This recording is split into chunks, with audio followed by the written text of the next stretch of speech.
Non, le gros intérêt en fait c'est que c'est une pédagogie inversée, c'est-à-dire qu'on va commencer par tester les éléments sur soi-même. On va se fabriquer des semelles suite à un examen clinique assez flash.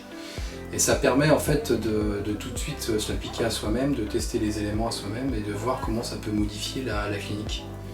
C'est ça le gros avantage du concept. En 2 jours en fait on voit à la fois un examen clinique flash, mais également tous les éléments de stimulation qu'on peut utiliser pour fabriquer soit des semelles thermoformées où on met les éléments en sandwich entre le revêtement et la base, soit on va utiliser du thermosoudage avec des éléments qu'on va thermosouder sur le dessous.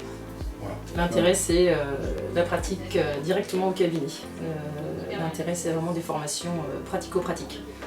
Donc on incite vraiment les participants à s'y mettre dès le départ, tout de suite, pour vraiment intégrer les mécanismes en fait, de testing et d'appliquer directement les semelles. Ouais.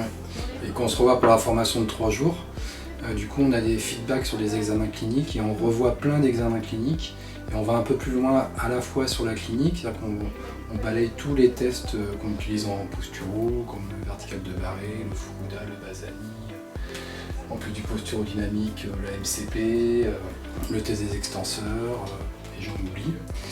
Et on va plus loin aussi sur les éléments de semelle, ce qu'on peut utiliser parfois sur les hypersensibles, de la résine de 1 mm ou de 0,8. Parfois, les gens réagissent mieux avec du latex de 3 mm, donc on va beaucoup plus loin également dans le côté pratique des éléments de semelle. Il y a aussi sur la deuxième formation le côté après lien avec les autres professionnels de santé en fonction des capteurs qu'on va trouver. Sur le premier module, on va voir plutôt les bases de la posturo pour déjà avoir une première approche quand les gens ne connaissent pas du tout. Avec quand même une base qui permet déjà d'agir rapidement. Et sur le niveau 2, on va rentrer un peu plus dans le détail pour ensuite réorienter l'orthoptiste, l'ostéopathe, orthodontiste, etc. Ouais, avec des tests simples pour réorienter tout de suite.